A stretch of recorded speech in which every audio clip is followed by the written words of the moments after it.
Springfield's Talk 1041. I'm Nick Reed. It's Monday. Hope you're all ready for what should be another week of winning for the United States of America. Collectively, I don't think, I'm pretty sure that within a 1 week period of time, never has the United States of America had so many wins, one after another, after another, after another. It was just nonstop. Nonstop. The unfolding of this situation with the Colombian president. Did you follow any? Have you watched any of this over the weekend? Yes, I have. In fact, I screenshotted the two little news things that I got, the push notifications, because it made me laugh so hard. One of them was from Fox News. Trump announces retaliatory measures against Colombia for rejecting deportation flights. 37 minutes after that, Colombian leader quickly caves to Trump, offers presidential plane for deportation flights, and I just laughed. Yeah, it reminds me of the first term when, although this was a much more rapidly occurring situation, but when there was this dispute, it had to do with the border. And Trump announced tariffs on Mexico. It's amazing what a powerful and what leverage we have when you know how to use it. And we were having a real issue, of course, with the border of Mexico, and the problem was Mexico was facilitating the problem. They were giving see, they don't want people south of their border coming into Mexico. For all of the finger pointing about, oh, how horrible and awful the United States is for not, during the Trump years, just allowing any and everyone under the sun to come into this country illegally. Mexico, you remember seeing them on trains? Remember that during the that first term, they would be riding all of these trains. That's because Mexico was facilitating their transportation through the country because they didn't want them there. They do not want people in Mexico that are not Mexican. And in addition to the obstacles that Trump was dealing with Democrats and frankly Republican establishment as well, and making it just fighting Trump tooth and nail on fulfilling that campaign promise, Trump told Mexico, all right, fine, if you don't start helping us with this thing, then I'm going to slap tariffs on you. And it was within 24 hours, the president of Mexico called Trump and said, okay, I'll use our military to help you. And that was one of the most significant positives that occurred when it came to the enforcement of our border policies, and that was utilizing those tariffs as leverage to get Mexico to do what it was that was necessary in order to stop facilitating the flood of illegals coming from south of their border through Mexico and into the United States. And I remember specifically at the time Nancy Pelosi complaining that, well, sure, it may have worked, but that's not how you're supposed to treat our partners. See, it's all about not the American people, not our laws, but our partners. How does it look and so forth? And it was success. And really, truly, genuinely, I think this is what a lot of people are waking up and realizing. The Democrat Party does not like America to succeed.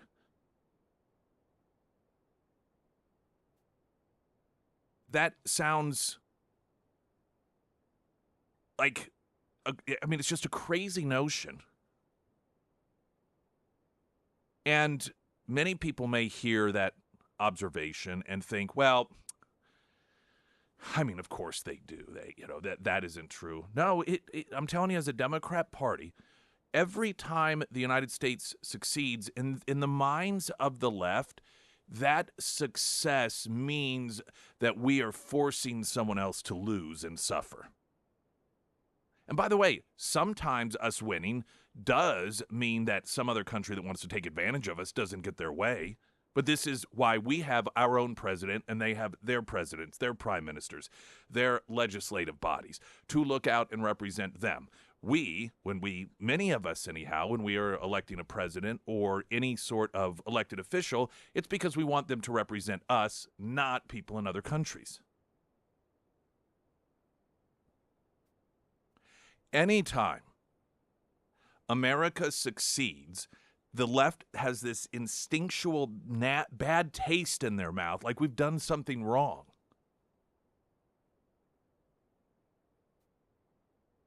And the situation with Colombia is no different. Now, if you haven't been following how things were played out over the weekend, Trump and the administration is doing what they said they would do if the American people elected him, and that is begin deportation. Now, admit it. I think a lot of you who fully believe in Trump, supported Trump, voted for Trump, partially based off that promise, did not imagine that within the first week there would be flights, including the use of military cargo planes, flying people who are in this country illegally and who have committed crimes out of our country into their home. I think even some of you may, but I think in the back of our, the mind, even Trump supporters like, well, I know he's going to fight hard to do it. And I know it's going to be difficult, and I know that there may be a lot of obstacles, and they're going to do everything they can to stop it. But if you were to have really bet, okay, within a week,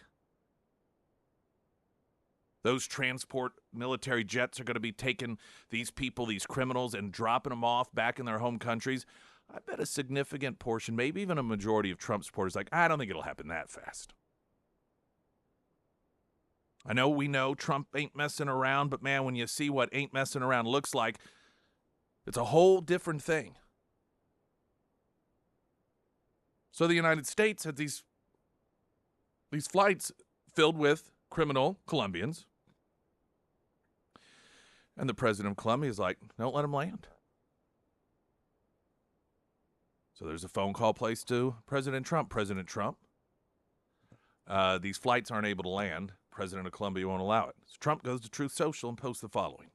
I was just informed that 2 flights from the United States with a large number of illegal criminals were not allowed to land in Colombia. The order was given by Colombia's socialist president, Gustavo Petro, who is already very unpopular among the people.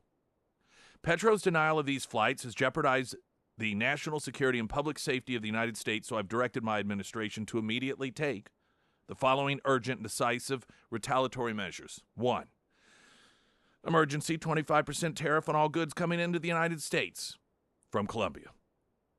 In 1 week, the 25% tariffs will be raised to 50%. A travel ban and immediate visa revocations on the Colombian government officials and all allies and supporters. Visa sanctions on all party members, family members, and supporters of the Colombian government. Enhanced custom and border protection inspections of all Colombian nationals and cargo on national security grounds. IEEPA Treasury, banking, and financial sanctions to be fully imposed. These measures are just the beginning. We will not allow the Colombian government to violate its legal obligation with regard to the acceptance and return of the criminals they forced into the United States. And I mean, quicker than you can make your head spin. The president of Colombia not only is like, sorry, but he's sending his presidential plane to help transport some of those criminals back. Now, he had to save face, of course. This guy's a socialist leader who leads through threats and intimidation, and so he can't allow the people of Colombia to see him as weakened, to see him as so quickly folding, though he had no choice other than to face this devastating result that Trump promised. And this is also what happens when people recognize that if you make a threat, you'll follow through with it. More times than not, you don't even have to go through with it because they know that you will. I know Donald Trump's just so mean. Just so mean to people. Why has he got to be so mean? Well, call it what you want. But these are the results. The bad guy backs down. Now, there's been some back and forth, and a lot of it is positioning, particularly from the president of Colombia. But the fact of the matter, and I'll share with you, kind of had a weird, I almost wonder if like the translation isn't good because he posted some response to a Trump response to the folding, and I mean, it seems like something a hybrid of Joe Biden and Kamala Harris would have put together. Incoherent word salad. It's sort of a weird statement, but Trump's meme that he sent was just absolutely hilariously perfect as well. All that, and then there was so much winning that happened over the weekend. Starting with Friday, that we've got to share this morning. The Pyramid Roofing Company talk and text line 447 KSGF. Latest news update.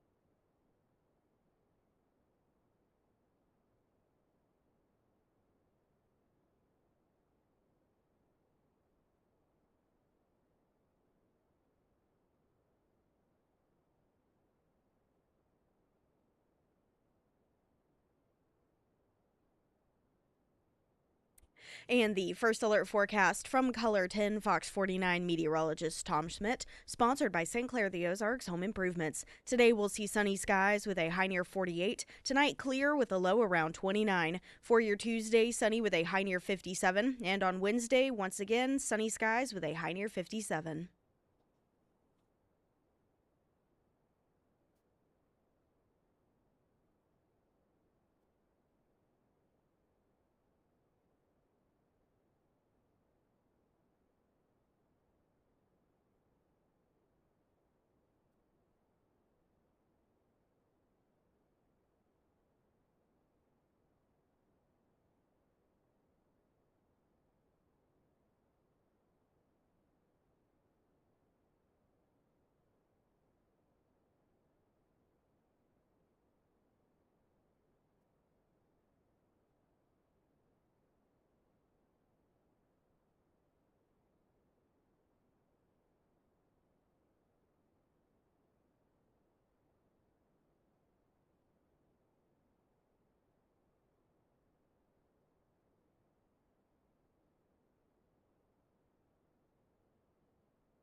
Streaming live, KSGF.com. We are also on YouTube. You can watch the show unfold there. Wednesday, we are going to be broadcasting live At St. George's Donuts, Battlefield, and National, we are going to be there doing donuts for donations for our Heroes Breakfast, as you know, which we will also have a Heroes Breakfast this Friday. This is something we've been doing for years and years and years and years. We've done it a number of different places with different partners, and we've got fantastic partners, but the ever popularity, it costs money. And we've had many of you ask before, what can we buy breakfast for veterans? And we've just always been able to cover the cost. But because of, again, increasing popularity, it got to a point where it's like, well, we have to put a cap on the number of people that are able to get that free breakfast, and we're like, no, don't want to do that. So what we're going to do with the help of St. George's Donuts is take donations from you in exchange for freshly made donuts at St. George's Donuts, Battlefield and National this Wednesday. We're going to be doing the show there, and we're going to have some of our partners out there. The Warrior's Journey will be taking electronic forms of payment. So if you don't have any cash on you, but you have a card, I would love for you to swing by, and we can take a donation that way. And all of the dollars that are donated are going to supplement any sort of shortfalls we have when it comes to covering the cost of breakfast for veterans when we have those Heroes Breakfasts. So we'd love for you to swing by and see us as we broadcast live Wednesday. And we will also, for those of you who aren't able to make it by, have an alternative way to make a donation if you would like to, and we'll be talking about that on the show Wednesday, and we'll make some postings about it as well. Another example of just meaningful results. It's so refreshing. So refreshing.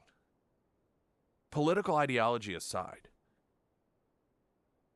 to see somebody in an executive position in government that just gets things done. It's not about virtue signaling. It's not about showing up with all the other world leaders and standing for all of these photos and patting each other on the back and giving each other awards and giving speeches about how, we're all working together. And that's what's so important, is we are all world citizens, but just getting stuff done and on behalf of average people when it comes to securing the border and helping make neighborhoods in this country safe again, clearing out the violent criminals first that are already in this country illegally. Colombia is a country that has given us a fair dose of these individuals, and so Trump sends them flying back, military planes. The president, socialist president of Colombia, is like, no, I don't think so. Trump's like, all right, well, here's a list of punitive things we're going to do. We're going to start with tariffs. We're going to do this, this, this, this. And before anyone could even sit around and pontificate as to what impact this will have, the president of Colombia is like, okay, that's cool. What do you need? Let me know. The White House confirmed yesterday the Colombia president had caved, quote, to all of President Trump's terms, including the unrestricted acceptance of all illegal aliens from Colombia returned from the United States, including on U.S. military aircraft without limitation or delay. Now, the reason that's significant, the notation that including on U.S. military aircraft, because the first step the Colombian president took to try to save face was, oh, no, I didn't have a problem with him bringing the Colombians who are criminals back to Colombia. It was because they were on military flights, and I just didn't think that was very humanitarian. Well, clearly, if that is still a problem, it's one that was outweighed by the problems Colombia was going to be facing if they didn't allow it. Because in the statement from the White House, including on military jets, based on this agreement, the fully drafted IEEPA tariffs and sanctions will be held in reserve and not signed unless Colombia fails to honor this agreement. The visa sanctions issued by the State Department and enhanced inspections from Customs and Border Protection will remain in effect until the first plane load of Colombian deportees is successfully returned. Today's events make clear to the world that America is respected again. President Trump will continue to fiercely protect our nation's sovereignty, and he expects all other nations of the world to fully cooperate in accepting the deportation of their citizens illegally present in the United States. Now, understand, one of the reasons that this is successful, it's not just because it's Donald Trump, it's the approach. The way that the United States generally approaches a situation like this. If we, let's just say, had some, president, and this applies to many Republican presidents as well, that decided, we're going to deport these violent, illegal criminals back to Colombia, and the Colombian president said no. What we would do is say, well, what can we give you in order for you to accept these individuals? And they would be the one leading us around. They would be the ones with a list of demands. Well, in exchange for us taking our citizens back, what we want from you is this, this, this, this, and this. And we would have complied. And if at some point Colombia decided, oh, we're going to stop taking these individuals again, the response would not be, we're going to start punishing you or take away the goodies that you demanded in exchange for this agreement, but they would have a list of new demands and we would once again comply. That's how we have generally operated when it comes to our foreign policy relationships. Trump's approach is different. Oh, you're going to suffer now. Oh, you want to comply? You will temporarily cease to suffer unless you start to not comply again. Then the suffering begins once again. And here's the big difference. You can sit around and, one seems so mean. Oh, I mean, gosh, what if people don't like us? All right, fine. One way works. One way does not work. One way, or actually more accurately, one way works for the United States. The other way works for the opposition. So it's just a matter of whether or not we want somebody in the White House that is looking for us to win, that is looking to benefit us, that is looking out for us as opposed to the other guy. This is why Trump is different. Trump then sent this Truth Social posting. Did you see the Truth Social posting? Yes. And so he's got sort of a, I don't know, what kind of, is that like a fedora or whatever sort of hat that is? Mafia style. Yeah, mafia style hat. And then the letters F A F O. And if you don't know what that means, it's F around and find out.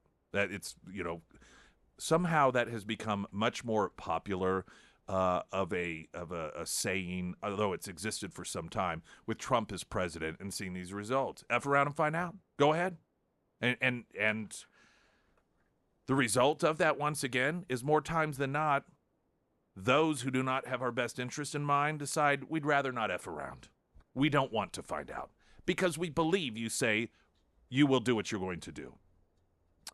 Then, again, this is a socialist leader who leads through intimidation and frightening the citizenry. So he then released a statement that just is all over the place, calls him racist, and, of course.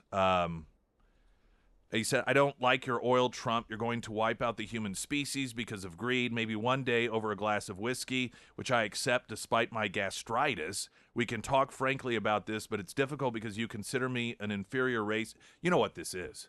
This was written by AI. Don't you think? Like, this sounds like something that, because, like, throwing in these random things over a glass of whiskey despite my gastritis. I'm guessing that he probably drinks with Trump. He doesn't drink at all. He's known for that. But this sounds like, AI was given some, write a alpha letter from the president of Colombia to the president of the United States, Donald Trump. That's what this sounds like. It went on to say, so if you know someone who is stubborn, that's me, period. You can try to carry out a coup with your economic strength and your arrogance like they did with Allende, but I will die in my law. I resisted torture and I resist you. It's not very good AI at that. I don't want slavers next to Colombia. We already have many and we freed ourselves. What I want next to Colombia are lovers of freedom. If you can't accompany me, I'll go elsewhere. Colombia is the heart of the world and you didn't understand that. This is the land of the yellow butterflies, of the beauty of Remedios, but also of the Colonel Buendia, of which I am one, perhaps the last. You will kill me, but I will survive in my people, which is before yours in the Americas. We are people of the winds, the mountains, the Caribbean Sea, and of freedom. Yeah, I think that's AI. Yeah. I think that's exactly what's going on there. Love this title. More winning. Rubio just made big announcement about American being held in Belarus. Did you even know there's a hostage in Belarus? I didn't know this. Biden administration always try to keep this stuff very quiet. Secretary of State Marco Rubio posted yesterday, thanks to POTUS leadership, Belarus just unilaterally released an innocent American, Anastasia Nufur, who was taken under Joe Biden from our team, did a great job on this, peace through strength.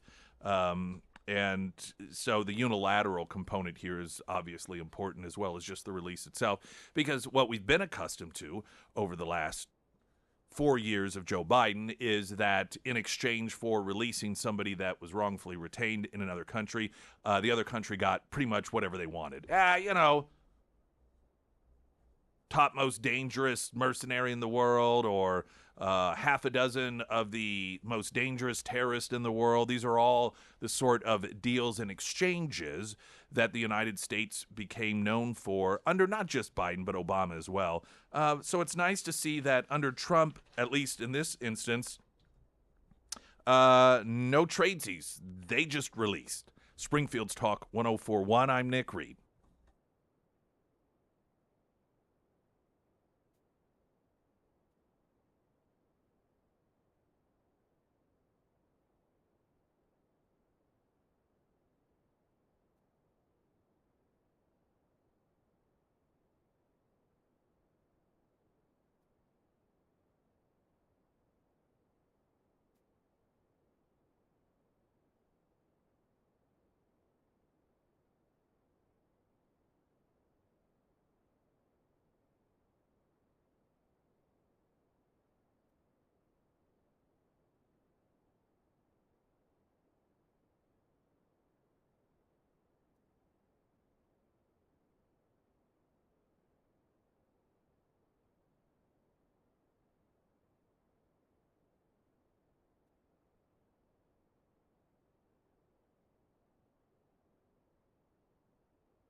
The Pyramid Roofing Company talk at text line 447 KSGF Wednesday. Again, ask for you to stop by as we will be broadcasting live. What's the weather supposed to be like in the morning? For Playing it by ear. Wednesday, You think you're cold in the studio. I know. It's just gonna be. I think it's if it's a well, there's overhang also Okay, there. So even if it's rainy, if it's straight. starting at 6 a.m. on Wednesday. It looks like it's gonna be about 36. Okay. So that's not terrible. No, it's not terrible. We're gonna be out there slinging donuts. Be sling 9. donuts. Sling donuts. You're asking the person here. By 9, it's going to be about 40. So not too bad. We have incredible partners we have for years to help fund the Heroes Breakfast that we do once a month, give or take. This is free breakfast at Scramblers for veterans. In fact, we will have a Heroes Breakfast this Friday. Over time, with the increasing popularity, the just there's the need to find additional funding for us to be able to continue to do it without putting a limit on the number of veterans that get breakfast when we do these. And so we are reaching out to you with the help of St. George's Donuts that's donating all the donuts needed. So you keep coming, they're going to keep making them. And just whatever donation it is that you can make, uh, that is 100%. 100%. Every single penny is going to go to supplement any sort of shortfall there is when it comes to covering those Heroes Breakfast. And we're hoping, fingers crossed, we'd love to be able to get enough to pay a year's out in advance. So we'll see. It's going to largely be dependent on you. We will have the Warrior's Journey there taking they'll have a square, I think, or some ability technically to take non-cash payments. So if you want to use a card, you will be able to do that. And then for those who can't make it by, we will on Wednesday be talking about a way that you can also make donations as well. So keep your ears open for that this Wednesday at the St. George's Donuts Battlefield and National.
Springfield's Talk 1041, your first alert forecast from Color 10 Fox 49 meteorologist Tom Schmidt, sponsored by Wolfpack Cleaners, your residential and commercial cleaning professionals. Today we'll see sunny skies with a high near 48, tonight clear with a low around 29. For your Tuesday, sunny with a high near 57, and on Wednesday, mostly sunny with a high near 57.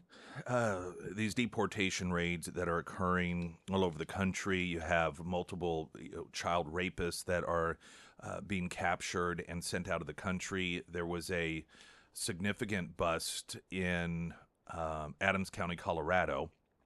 Approximately 50 illegal criminals were arrested during a high-stakes drug trafficking raid. According to officials, many of them are the Venezuelan gang Tren de Aragua. This is the outfit out of Venezuela that has been popping up, these cells, if you will, across the country, that particularly in Colorado, Aurora, the left just kept pretending it didn't exist, like every other problem that they create. Oh, it's not true, just Republicans making this stuff up. It's amazing how these made-up scenarios turn out when you're doing these raids to be actual real people. The DEA, Rocky Mountain Division, in collaboration with Metro Denver law enforcement agencies and the Bureau of Alcohol, Tobacco, Firearms, and Explosives, Homeland Security, and Enforcement and Removal Operations, Denver, executed the early morning raid at an illegal makeshift nightclub operating in the area. Federal authorities reported the seizure of substantial quantities of illicit drugs, firearms, and large sums of cash, underscoring the growing criminal threat posed by illegal immigration. DEA Rocky Mountain Division confirmed the operation on social media, posting on X. DEA and federal local partners conducted an early morning operation at a makeshift nightclub in Adams County. Drugs, weapons, cash seized. Approximately 50 illegal aliens were taken into custody by ERO Denver. Many are connected with the Trans de Aragua gang from Venezuela. Officials described the operation as targeting a secretive invite-only venue used by gang members to orchestrate their criminal enterprises under the cover of nightclub activity. Authorities stated that a large transport bus was required to remove the nearly 50 illegal aliens detained at the scene. And of course, this is just one of many. When you think back to the marketing of Kamala Harris once they overthrew Biden's win, the Democrats overturning that election and implanting her as the nominee, and all of a sudden, the woman who was the border czar, then claimed she never was, all of a sudden was wanting to be the border czar again. And one of her big selling points, when I was a prosecutor in California, I was known as being so tough on all of these gangs and these criminals and these drug runners. Yet when you were border czar as vice president, here they were operating in a manner that I would argue our government knew about, and I argue that because we are so quickly able to find these people. You don't go from absolutely no knowledge whatsoever to within less than a week carrying out a joint operation with a half a dozen different agencies that are able to swoop in on what is a makeshift nightclub masquerading, or it's masquerading as a makeshift nightclub, but actually is one of the center hubs for this criminal enterprise. Those things don't happen that quickly. You don't go from zero knowledge, zero intelligence, to within 5 days carrying out an operation like this. So, point being is that these government, we knew this. We know where these people are. In many of these instances, we know that they're carrying out these criminal enterprises. Yet, during the election, we were told none of this was real, none of this wasn't happening. This was just Republicans trying to create some false narrative to help them get elected. And the sick thing about it is we're talking about real, violent, horrible criminals that murder people, that rape people, that fill our streets and our schoolyards with illegal drugs. It's one thing if you are a political operative and you are trying to dismiss, standard white-collar corruption or inefficiencies in government. But look at the people they were running cover for, all for political sake. These are horrible, horrible people. But in an attempt to save their political hide, Democrats wanted the American people to believe none of this was going on, giving them cover. J.D. Vance making an appearance on CBS Sunday, doing a fantastic job. He was asked, among other things, questions. I'm going to stay with the immigration theme here for a bit, regarding those that are in the pipeline in Afghanistan that are slated to come here, and the Trump administration is doing what, frankly, they did during the first term. Was one of the real big demonstrations that Democrats didn't really care about national security. Not that we thought they did, but the Obama administration, you may recall, when Trump came into power, gave a list of countries saying, hey, FYI, there's no way to vet people from these countries here. And so one of Trump's first orders was to put a 90-day halt to allowing people from those particular countries to come into the United States. And they were terrorist countries, until we could get, some sort of grasp on whether or not we could figure out a way to vet these people. Well, that was falsely labeled a Muslim ban. And you had Democrats getting protests at the airports, and it became one of the first real demonstrations of pushback on border security and national security during the Trump years. Well, the approach when it comes to individuals coming from Afghanistan is the same, that there's an issue in terms of vetting. We know this because some of the so-called vetted individuals turn out to be terrorists. And so the Trump administration is saying, okay, we need to put a pause on individuals that are trying to get into this country from Afghanistan until we can make sure that these individuals are properly vetted, or vetted as best as we possibly can. And that's the subject matter of this questioning during Face the Nation, Margaret Brennan to J.D. Vance. I want to ask you about refugee admissions, which were just suspended by the president. That has nothing to do with the U.S. border. Refugee screening takes 18 to 24 months to go through. They are heavily vetted. Left literally at the airport this week were thousands of Afghans, some of whom had worked with the United States government and were promised to come here. When you talked to us in August, you said, I got to pause here. Isn't it pretty remarkable all of a sudden these media outlets care about these individuals in Afghanistan? When they were falling from the wheel wells to their death, as Biden was having us flee Afghanistan, they weren't that concerned, were they? When Biden told George Stephanopoulos, we won't leave until every single one of those people are out, and then within 2 weeks, not only leaving them behind, but Americans. Now, they were too busy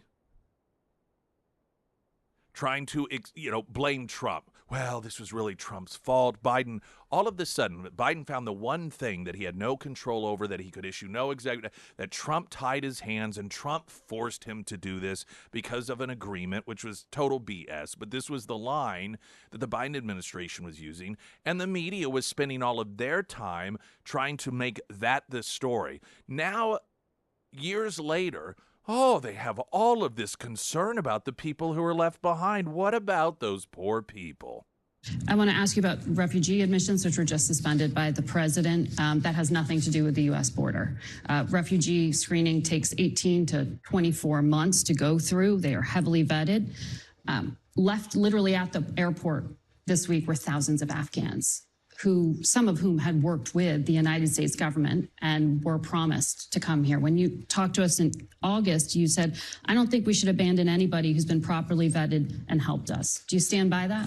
Well, Margaret, I don't agree that all these immigrants or all these refugees have been properly vetted. In fact, we know that there are cases of people who allegedly were properly vetted and then were literally planning terrorist attacks on our country. That happened during the campaign, if you may remember. So clearly not all of these foreign nationals have been properly vetted. But there are 30,000 people in the pipeline, Afghan refugees. But my primary concern as the vice president, Margaret, is to look after the American people. And now that we know that we have vetting problems with a lot of these refugee programs, we absolutely cannot unleash thousands of unvetted people into our country. These people it's not are vetted. good. These people are vetted. Just like the guy who planned a terrorist attack in Oklahoma a few months ago, he was allegedly properly vetted, and many people in the media and the Democratic Party said that he was properly vetted. Clearly he wasn't. I don't want my children to share a neighborhood with people who are not properly vetted, and because I don't want it for my kids, I'm not going to force any other American citizens' kids to do that either. No, and that was a very particular case. It wasn't clear if he was radicalized when he got here or while he was living here. I don't really care, Margaret. I don't want that person in my country, and I think most Americans agree with me. Yeah, that's excellent retort to that. The absurdity of these people. Well, we don't know whether, yes, we don't know if that individual who came out of Afghanistan, the hotbed of terrorism and the Taliban, made it here to the United States, then decided to plot a terrorist attack. You know, he may have been this perfectly fine, normal, American-loving person while there, but then he got here, and all of a sudden he decided he hated the country so much. Do you know how stupid that position is? Not to mention, well, that was just one potential terrorist attack. How many does it take? Are you kidding me? That was one particular case of a terrorist attack that, had he not been caught and stopped, that would have been carried out. You know, I mean, we don't know how many people would have needlessly been murdered. I mean, it was just the one that we caught. It's not that big of a deal. These are the same people that if some major corporation has a product out there and it, kills one child, that the immediate answer is what? Shut it all down. Recall everything off the shelves. What did they know? When did they know it? Class action lawsuits. Oh, but it's just one terrorist. I mean, come on. These people live in an increasingly small echo chamber. And listening to their perspective, listening to the place from which they come in their mind, it's insane. And it's amazing that these people populate the airwaves as individuals that Americans are told, here's from who you should get your news. Springfield's Talk 104.1, I'm Nick Reed.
So J.D. Vance was on CBS schooling them regarding illegal immigration and the issue about just suspending until we can make sure we have a better vetting process in place, individuals that are coming here from Afghanistan. Now, all of a sudden, the media care about these people.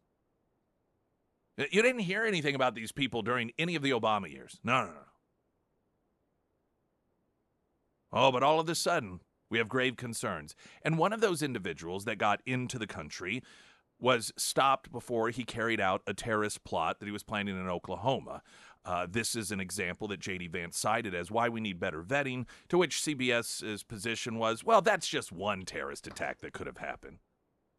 Meanwhile, over on ABC, Tom Homan answering questions to Martha Raddatz regarding the border and deportations. So is this what we will see every single day, ending in what the president has promised is millions and millions being deported? Yes, but you're going to see the numbers steadily increase, the number of arrests nationwide as we open up the aperture. Right now it's concentrating public safety threats, national security threats. That's a smaller population. So we're going to do this on priority basis, as President Trump's promised, but as that aperture opens, there'll be more arrests nationwide. When you talk about the aperture opening, the estimates of perhaps those who have been convicted or arrested in the past, 700,000 to over 1 million. So after you do that, then you go after everybody who is there illegally. If you're in the country illegally, you're on the table, because it's not okay to violate laws of this country. You got to remember, every time you enter this country illegally, you violated a crime under Title 8, United States Code 1325. It's a crime. So if you're in the country illegally, you got a problem. And that's why I'm hoping those who are in the country illegally who have not been ordered removed by the federal judge should leave. The position that so many of these questions come, it does crack me up. They're just so what you're telling me is that what Donald Trump said he was going to do, he's actually going to do it? She might as well word it that way, because that's what she's asking. So now Trump promised he was going to do this. Are you telling me this is what we're actually going to see? Yeah. What about this concept do you not understand? These people are, one, not that it's just they cannot believe this is happening. They cannot believe they still refuse to understand and accept. This is what Americans voted for. This isn't a surprise. This is not a bait and switch. Even minorities in this country, a majority of them support this. So the media really has no one on their side when it comes to their pushback on the fulfillment of this promise. And the other part of it that's just really dumbfounds these people is that here is somebody who ran with a list of things. He said, here's what I'm going to do, and he's actually doing it. So you're telling me that the plan for the president is to actually follow through with what he said he would do if he was elected? I just don't understand this. Who knew Trump 2.0 would be just make Trump original look like a little kitten? Traffic update, I'm Nick Reed.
All right, there are a few more immigration things I do want to cover and talk about in the upcoming hour. I know we've spent a lot of time on it but it is such a major issue right now. We will have Trump in Vegas and hurricane land and fire land as well. All that coming up in the next 2 hours. I'm Nick Reed.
I'm watching. I know.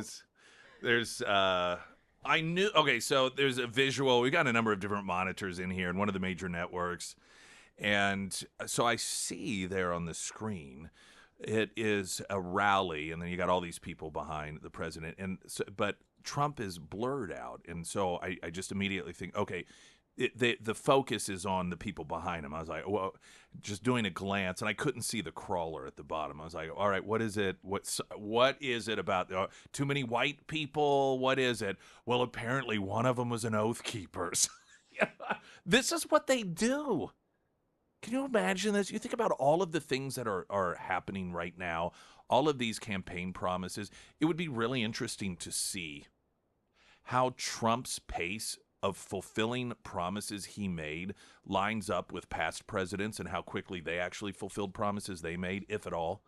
Oh, no, not that. No. Or, to the point earlier, we played part of the interview, J.D. Vance on CBS, and he was being grilled about the individuals from Afghanistan, in which there's 30,000 in the pipeline that are supposed to come here to the United States. They haven't all been vetted, and there was a suspension put in place until a proper vetting mechanism, or properly as possible, was put into place. And part of the reason for this is because one of the individuals that was vetted under the previous administration's vetting process came here in order to carry out a terrorist plot somewhere in Oklahoma, or he was caught in Oklahoma. And so that was sort of a red flag to the current administration. Maybe we need to take a look at these standards. So now, to me, of course, the CBS, it's just one potential terrorist attack, and these poor people, so forth. Now, what should have been asked is, well, is there anything in particular that you're looking for? Like, what do you think the problems are? Do we know about the vetting process? Because I'm curious about this. What here in the United States, a vetting process, we're so accustomed to. We have a driver's license, we have a birth certificate, we have credit scores. You go on to any of, like Experian or, TransUnion or any of these different credit score keepers, and I mean, it's just, you're like, oh my gosh, I didn't even know I had this many accounts. There are apps that the sole purpose is to track and tell you if you have double subscriptions on something like Netflix, or to remind you, hey, you signed up for this 3 years ago and you forgot about it and you're still paying for it. So in our minds, that information is easily attainable. There are many countries in which people don't even know when they were born. There are no birth certificates. They don't keep track of that sort of stuff. And so the vetting process is much different. Now, what does it look like in Afghanistan? What has that? How do you vet these people? To me, that is a really interesting question to ask. But these outlets are so damn intent on just making the Trump administration look horrible, look heartless, look bad. They don't ask questions in which we can actually learn some things. And it's unfortunate because the disservice that is done by the media in this country isn't just from the political aspect of, them trying to alter the outcome of the election by providing disinformation, but the lack of really good, substantial, meaningful coverage that we get denied because they either have the unwillingness or the inability to do such a thing. It's just, it's really unfortunate. I've got audio coming up that I want to share with you. Chicago residents. See, I'm let the media do what they're going to do. Chicago, there's a council meeting recently. The mayor's there. And they have a period of time in which citizens are allowed to get up and speak. And citizen after citizen after citizen, of color, mind you, ripping to absolute shreds the mayor and the city council because of the fact that they put illegal aliens above the citizens of Chicago. This is not a Republican versus Democrat issue. This is an American citizen versus the elite establishment issue. Weather in a moment. Right now, the latest news update.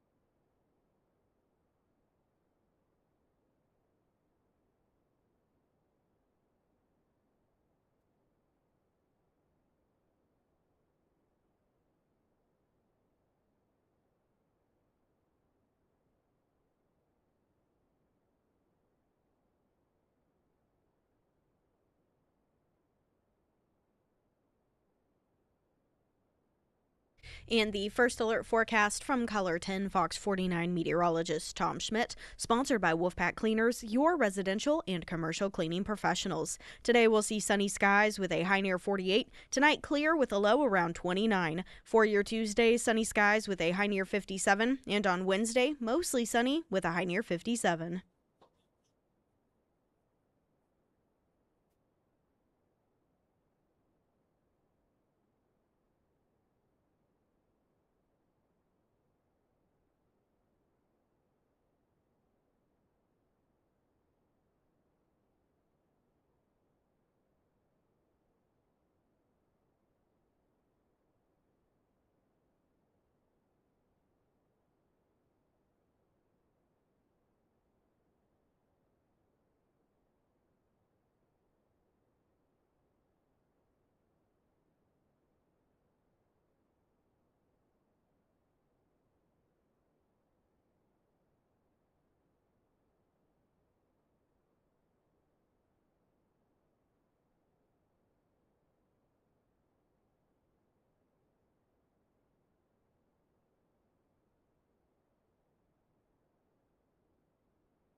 Much like the Democrat Party, the media is continuing to do itself more harm than good. The ability to self-preserve by way of discipline and recognize, okay, we're out of line with the mainstream here.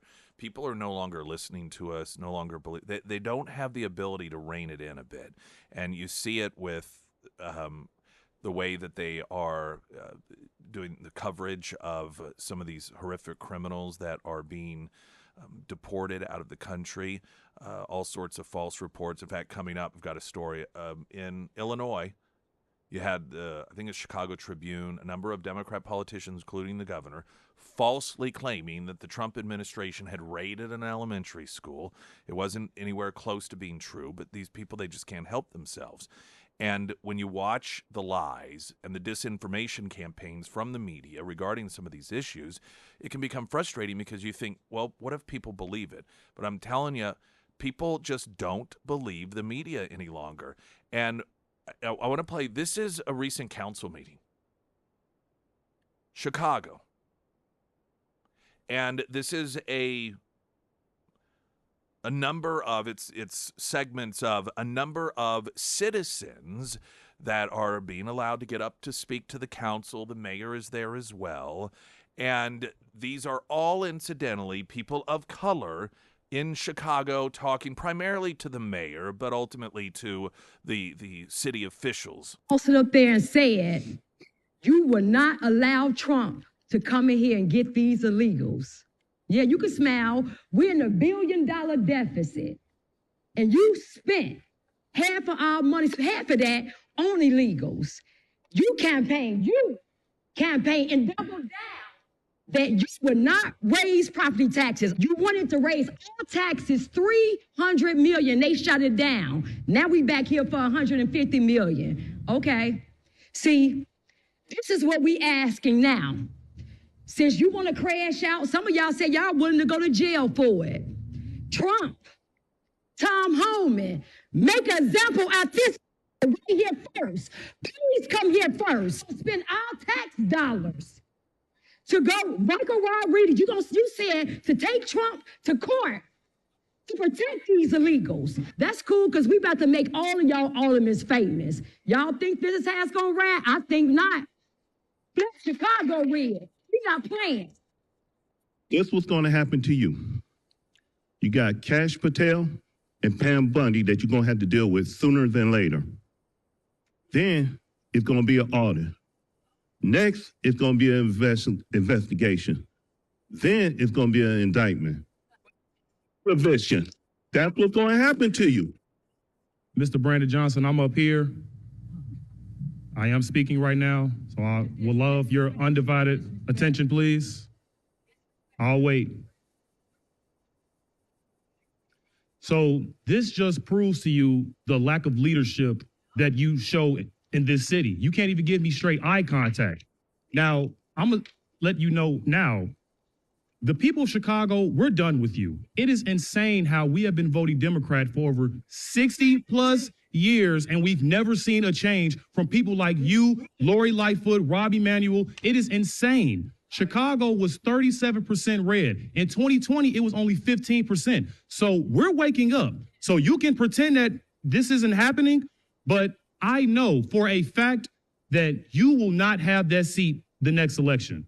So strong about protecting those aliens, but you won't do nothing. The U.S. citizens. I got a great way how we can what we can do with this budget. First, let's start with cutting off illegals, getting free everything. Free housing, free schooling, free food. Yeah, let's start with that. That'll save us a lot of money. What, $600 million? Let's start there. Then let's start with your salary. You are going down in history as the worst mayor in America. Let's start with cutting yours. You making too much money. Let's start there. You Democrats, and you remember you told us to defund the police? Remember, you ran on that. Remember, you was to defund the police? Let's start with that. Let's defund the police detail that you have. And let's put the police back in our neighborhood because we're not for defunding the police. Won't you just practice what you preach? Remove all the details. We saw you coming in today. You had all the police presence. So let's take some of that away. All right, so that is a number of citizens at a recent Chicago council meeting. You think that they care that the major news outlets out there are trying to portray Trump as racist for not putting illegal aliens in this country as his top priority? No. In fact, here's the thing that they don't realize. They are helping Trump. And the reason they're helping Trump is because the way they're framing everything. I played the audio with Holding On, Martha Raddatz, ABC News, and she's like, so are you telling me that Trump is going to stick with this promise of deporting all these people? He's like, yes. The media, they keep reiterating the fact that, like, Trump is just this, here's how we know it's going to happen. See, in their minds, this is all awful. And they're saying, see, I told you so. See, Trump's keeping his promise. And that's what the American people want. It reminds me of, I know I've shared this story before, but when Scott Walker, who would become, he ran in the primary, I believe, 2016. He was the governor of Wisconsin. He was the Republican, relatively conservative, particularly for Wisconsin, governor there. Prior to that, he was the county executive of Milwaukee County. Milwaukee, the city itself, very liberal, but the surrounding communities within the county were moderate and conservative. And one of the things that Scott Walker ran on as county executive is that he wouldn't raise taxes. He wouldn't do it.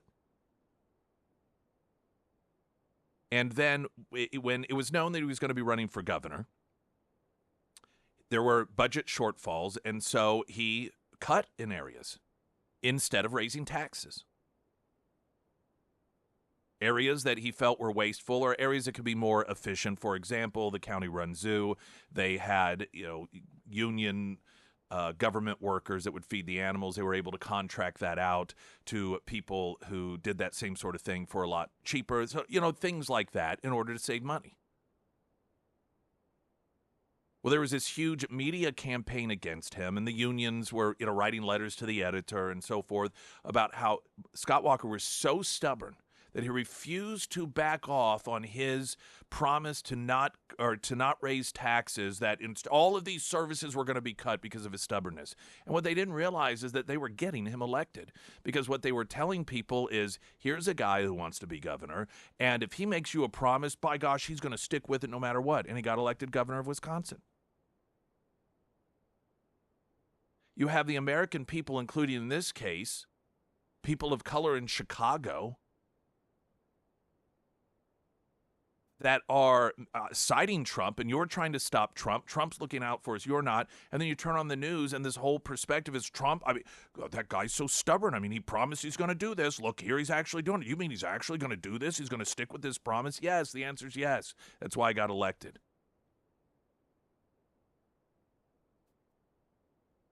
Something that is a glimmer of hope in that audio is the recognition that some of those citizens were expressing that this wasn't a current mayor and city council problem. This is a Democrat Party problem. Areas like Chicago, they, in their minds, when things are going wrong, well, we'll replace that person to fix the problem, but they always replace it with another Democrat, that whomever the individual is. Lori Lightfoot being the latest example, being replaced by somebody else who's another Lori Lightfoot. And hearing these citizens get up and talk about, we voted for you for 60 years. You've been in charge for 60 years. You Democrats keep promising this, yet you're putting illegals first.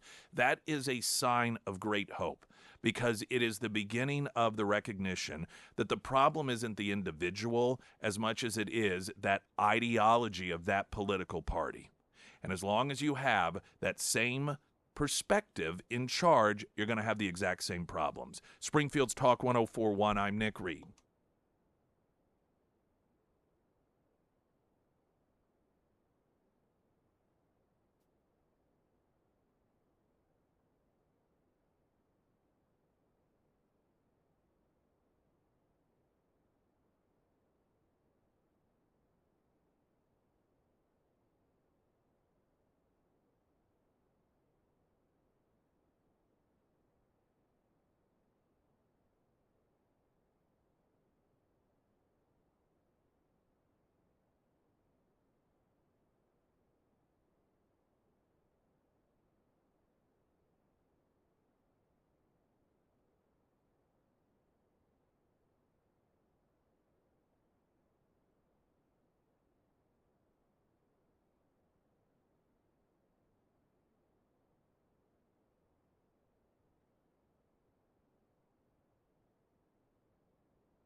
Sarah Myers, everyone. Thank you. Well, I was at church yesterday, and I was talking to another parishioner, and they were telling me about needing a roof repair, and they were just getting a runaround with another company, and it was really frustrating because here we are in the middle of winter, and they were just left to deal with a leak.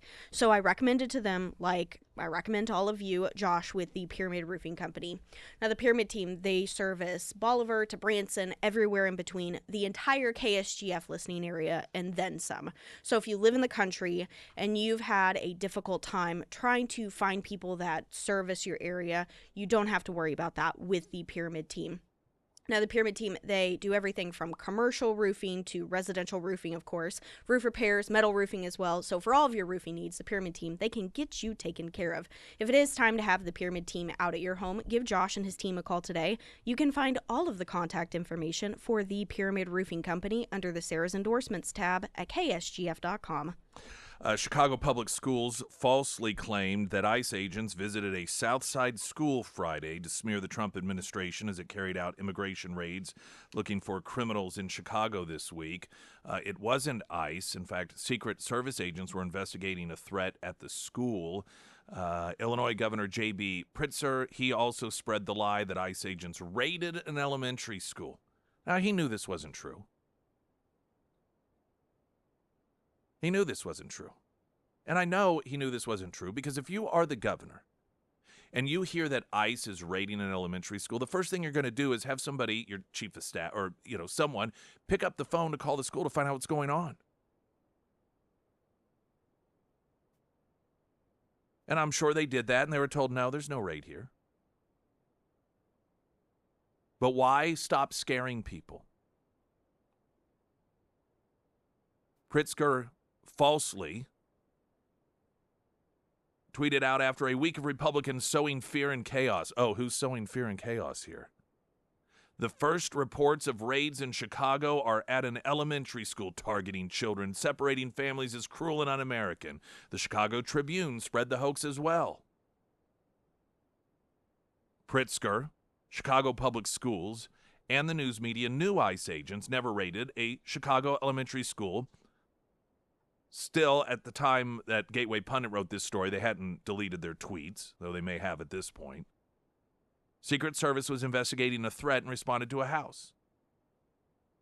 Oh, but the media was out there, and they were finding people in the community. People have called, oh, they're crying. This is so scary. This is so awful. They're lying. Now, the upside in the context of border security is their lies might increase the number of people who self-deport. Much like their characterization of Donald Trump during his first term as being this crazy madman that's going to start World War III and that he was going to start a nuclear war with North Korea actually helped give him leverage over Kim Jong-un because Kim Jong-un heard them say these things, watched the news, was receiving all this information about how Trump was a psychotic madman who was going to start a nuclear war, and that actually gave Trump leverage. So the media's attempt to portray Donald Trump as some sort of horrific, cold-hearted individual that's raiding elementary schools, while that is disinformation, it might actually help him with border security and getting a lot of people who otherwise might not self-deport to do so. Because they are the ones with that disinformation that spreads fear and chaos. That's the compassion of the left, of course. Springfield's Talk 1041, I'm Nick Reed.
Springfield's Talk 1041, your first alert forecast from Colorton, Fox 49 meteorologist Tom Schmidt, sponsored by St. Clair of the Ozarks Home Improvements. Today we'll see sunny skies throughout the day with a high near 48. Tonight clear with a low around 29. For your Tuesday, sunny skies with a high near 57. And on Wednesday, mostly sunny with a high near 57. I want a great homeloan.com for all of your home loan needs. When we, on Friday from Scramblers, had the Friday Road Show, Anthony Carricker stopped by and talked about reverse mortgages being a thing that they can help take care of. I remember when those first hit the horizon, and it was kind of a frightening concept for a lot of people because it was new and it sounded like, what? Someone else is going to own my home, and what is this all about? It may be a completely legitimate and fantastic option for you, depending on your particular situation. But, to find out more information about whether it's the reverse mortgage or refinancing or your first-time home loan, it all starts at iwantagreathomeloan.com, because you do. There's something I want you to think about. I was having a conversation with someone that has an employee that is part of the Hispanic community. And this employee was telling this individual that her community is very, very nervous about all of this stuff with deportation and Trump, and claimed that these are people with green cards. They have work permits and everything, but they're worried because they didn't follow through in getting the paperwork to show that they had green cards and work permits, because that was just another layer of something they had to do, and it cost money, and so they chose not to do it. Now, I don't know whether that's true or not. I have no idea. But let's say for a moment it is. I can understand a person who is supportive of border security and deporting illegals hearing that particular situation and thinking, well, gosh, that is kind of, if they are here legally, but they didn't go through, the proper steps and pay the proper fees in order to have documentation showing that they're here legally, that really doesn't seem fair. Sometime, I think it was last year or the year before, I was asked to show my ID for something, and then the person that saw my ID said, your license is expired. I had no idea. Oh. Okay, thank you for letting me know.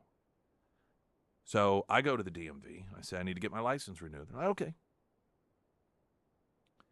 And she looks at it and she goes, oh. I said, yes. She goes, this has been expired over a year. I was like, oh, yeah, I know. It's like, I didn't even realize. She goes, well, you have to retake the test. The permit and the driving test. This was last year. I was like, you're kidding. She goes, no. I was like, okay. So I get online to, you can do online tests to help you get ready. So I started, some of this stuff in the permit stuff that you don't remember, you don't think about. Like, how long does it take to, or at what speed can you hydroplane? And I'm like, I don't remember this stuff. But anyway, went through and then took the driver's test. Actually did exceptionally well. After that, I was told, all right, here's this paper. Now and I was specifically told, this does not count as a license. This is just saying that you passed. That you are able to get your license. You're able to, legally drive. You got to go down there and, take whatever other paperwork there is. And so I did that, and then I got my license. Now, that's something I had to do. It was an extra layer. I legally passed the test so that I could drive, but I still had to go to another department. I had to go with paperwork. I had to pay additional fees in order to get the paperwork proving that I was able to drive. The girl child took her permit test recently, and in similar fashion, she was given, the paperwork, and it was good for 30 days or however long. But we were told very specifically, now this, yes, you have passed the test, you are good to go, but you still have to go down to the, the DMV, and you have to fill out the paper and pay whatever fee, and then you will get, first it'll be a temporary license, and then you'll get your permit, and then that allows you to legally drive. Those are the rules for average Americans. So while I understand that if you hear a story, and again, I don't know whether it's accurate or true or not, but of somebody saying that, well, some of these people are here and they may not be American citizens, but they did go through the process of getting a green card or a work permit, but they didn't go through the extra layer to actually get the paperwork proving it. I'm sorry. That's what I have to do. That's what other Americans have to do. I don't get to drive around without a license and then get upset if I get a ticket or get arrested for driving without a license because, well, I took the test and they said I could legally drive. I just didn't go and pay the extra money to get the paperwork saying that I was able to legally drive. This is the problem a lot of Americans have, is that we are held to a much different standard, or we have been up until now, than people who come into this country illegally. We're not asking for anything exceptional, just that you follow the same set of rules that the rest of us do. We are the only country in the world that has lowered the bar of expectations to the point that we find it somehow not only acceptable, but compassionate to say that if you come to our country by way of breaking our laws illegally, that somehow you shouldn't have to follow other rules as well. Well, I'm sorry. I just don't feel bad about that.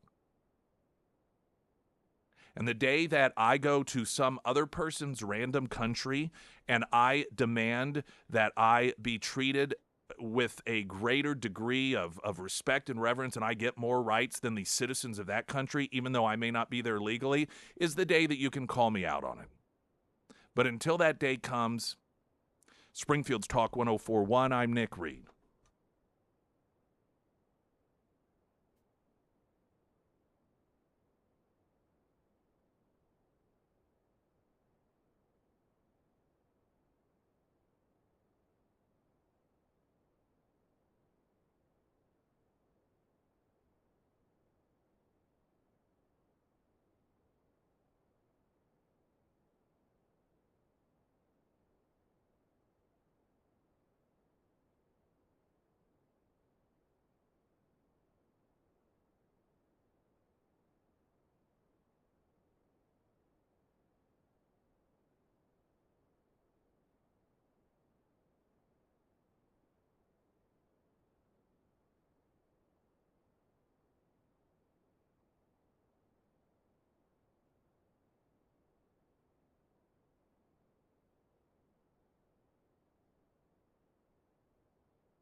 Saturday, the family were doing one of those, I don't know, where do you want to eat? I don't know, where do you want to eat? And there was a business that I knew has been in the process of attempting to open in Springfield.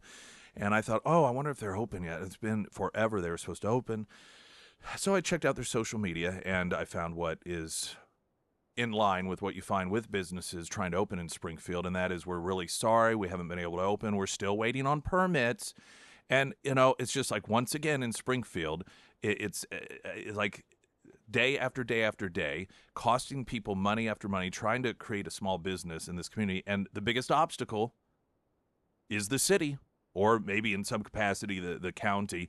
And, going back to the discussion in the previous segment about, people saying, well, some of these people in this country that, they are legally allowed to work. They got work permits, but they didn't go through the extra step of getting paperwork. Yeah, welcome to America. That's the way it works. Whether it's driver's license, or if you go to a business and they may pass all of the different inspections and everything, but they still have to get that paperwork put up there. That's the way it works. Congressman Burleson joins us this morning, and I got to tell you, it's like this second Trump administration, talk about hitting the ground running. It's like the first 4 years is turned into a you ain't seen nothing yet. And I've heard a number of people that are discussing just with what speed they are getting things done, and describing it as, particularly when it came to these executive orders, they really, really had all the I's dotted, the T's crossed, and knew what they were doing. It's just an amazing thing to watch play out. It is. It's exciting, and we just buckle up, get ready for the ride. It's going to be exhilarating. So. Well, I do wonder, because I'm thinking, okay, out of the gate, sprint, and it's just, you go just a few hours without seeing what's the latest, and then, oh, this has happened. It's just one thing after another, and I thought, okay, at what point is this going to slow down? Because it just, this rapid bam, bam, bam, win after win after win, it's just insane. Yeah, I think the only thing that's going to slow him down is Congress. Yeah, which, how sad is that? And it is. I mean, Congress is loath to do anything that's good or bold. Oh yeah, we're really good. What will happen is and Trump just likes to get things done, and so what will happen is you're going to see the swamp throw in in these reconciliation bills. They're going to try to put a bunch of earmarks and a lot of big ticket items that grow the deficits. They're going to try to spend an enormous amount of money rebuilding Gaza, rebuilding Ukraine, rebuilding Los Angeles, right. And then they're going to expect us fiscal hawks to vote for it, and that's where the fights are going to be. I love how they are portraying the money for the LA fires as well, but there's strings attached. I'm like, there should be. Like, for one, the money should go to meaningful things that actually help. This is one of the frustrating things I know a lot of fiscally responsible individuals deal with, and that is, here is a something that is money, and it is supposed to go to this, but then they siphon it off, and if you say, no, don't do that, they portray the people who are trying to actually make sure all of the money go to the intended cause, that you're doing something wrong, that you're, have all these, quote, strings attached. Well, when the strings are, it has to actually go to the fires or to helping those who are victims of the fires. Those seem like pretty good strings to me. Right. There's biblical principles here that you reinvest, or you don't give money to people that have been foolish with the dollars that they've already had. Like Los Angeles, and if you're going to give money, you cannot trust them, because they demonstrated that they cannot be trusted. So, yeah, I don't think if we gave LA, money, I don't know that it's going to go to the people. Right. Well, that's been part of the problem all this time. Exactly. And so I think that, look, I don't think that we should be in this business altogether. I'm pretty. We talked about this when it came to the disaster relief for the hurricanes. I just don't, and for the storms, I just don't think that this is a responsibility for the federal government to basically blanketly absolve all of the liability and risk for people across the United States. The truth is, you and I and the people in Southwest Missouri live there because for the most part, disaster proof. Like there's nothing that we're not going to be paying for people to have. The federal government is not going to come in and bail us out, other than the times when we have had tornadoes, and we found that even then, the local community rebuilds very quickly and doesn't need federal help. Right. But we're sending a lot of our taxpayer dollars over to these people that, like in the story, the wise man built his house on the rock. Well, in this scenario, in this case, in the in the United States of America, we make the wise man pay extra taxes and send that money over to the foolish man who's building his house on the sand. That's true. It is true. We're talking with Congressman Burleson. Now, you're on this. Is it called the Doge Committee? You're put on this? Is there some other name for it? All right. Well, explain, because everybody knows the concept of this, that, all right, this is going to cut out wasteful spending. So how does this work? As a committee, do you all find these areas? Do you consult? Where does Elon Musk come into play? And then once that's done, does it go to a full House vote? Does it have to go through the Senate? Explain this process. What we're doing is investigating all the areas where there's a lot of opportunity for where there is waste, and opportunities to make things more efficient, to consolidate departments and programs, entire agencies potentially. And so that's what we're looking at. I know, for example, we've been in a chat, the Republican members of the Doge Committee, about one of our first hearings is going to be to go to basically investigate all of the corruption in the NGOs and their efforts to aid illegal immigrants migrating into the United States using taxpayer dollars. So that's one of the first things that we'll be looking at. There's a number of things related to Medicaid fraud and disability fraud that's going on that we'll be investigating as well. So then is the purpose of the Doge Committee just to compile that information for public consumption, or does it go somewhere specific for action? So I think what the Doge effort that's being created, they're going to recommend. I'm saying the Elon Musk effort that's outside of the committee is going to be making recommendations to the executive branch. We're going to be making recommendations to Congress on how to make some of these policies permanent. Got it. Okay. And in some cases, if it's under the purview of oversight, we may actually be sponsoring the bill. Right. We're talking with Congressman Burleson. I wanted to ask you, I'm going to sort of weave this in with a question that somebody texted in. They were wanting to know about the possibility of reorganizing the Capitol Police so that they're more accountable. So I don't know if you can answer that. At the same time, maybe your thoughts on what has developed with the pardons and the slow release of some of these January 6th prisoners. You're absolutely right, and I know that Marjorie is frustrated as well with the slow response in the release and the way that the people were treated in the DC jails. It's something that I'm going to recommend that we look into for sure, because the Capitol Police are not our friends. Like when Trump came in for the inauguration, they made this town miserable. They made all the Republicans.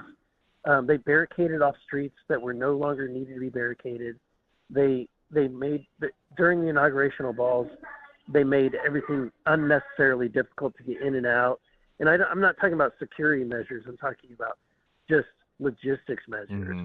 And so it's clear that it's an agency that needs to be examined. Well, and I've been told, or not personally, but I don't remember who it was. It was somebody that was commenting on this very issue and saying that one of the problems that Congress has with making any sort of reform when it comes to the Capitol Police is the fact that they truly know where the bodies are buried. They know what goes on there, and so they have so much dirt on enough people in Congress that they can make sure that nothing meaningful ever happens to hold them accountable. Yeah, that's a good point. I mean, certainly, they would know everything that's going on, and look, if the world, this is the truth is, like, in some cases if the world knew everything about each and every one of us, I'm sure there's something in all of our lives Right. that we could that we wouldn't want the world to know, right? But that's what that's part of the job is putting yourself into the optics of everybody. Somebody had also texted in wanting to know about UAPs, aka UFOs, whether there is any further information about that or any further transparency coming. So I just sent a letter sent some messages to people in the Trump policy team who were involved with the release of the JFK files, and I worked with David Grush and some others on basically the contents of an executive order to disclose the UFO files, and we'll see how they respond. I'm not okay. So far, the only response I've gotten is thanks. Right. Well, I know that you've got a flight to catch. We've got a traffic update, so we look forward to talking to you again very soon. Congressman Burleson, thank you, sir. Thank you, Nick. Sorry about the background noise. Oh, no. Hey, I understand it. I know you got to fit us in when you can. Congressman Burleson, we will, again, talk to you next week at the latest. Thank you very much. Springfield's Talk 104.1. I'm Nick Reed.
Okay.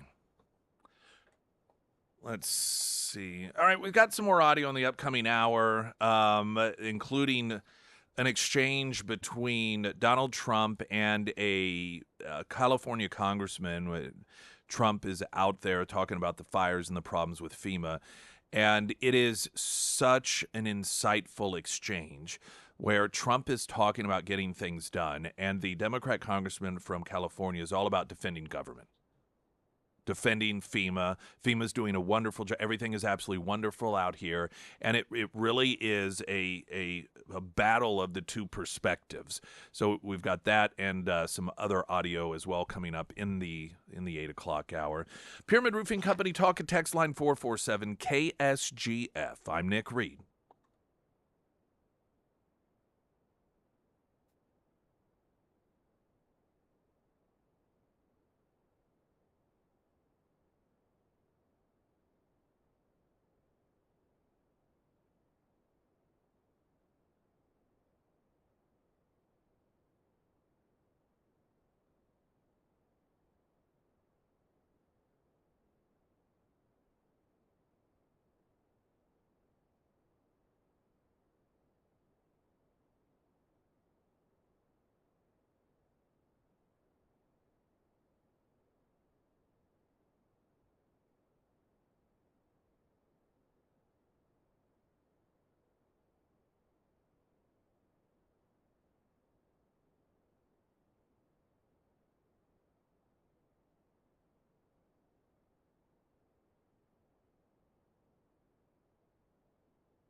Emily Johnson, House Theory Realty, all of your home buying needs, your home selling needs, your dedicated, make it happen for you person.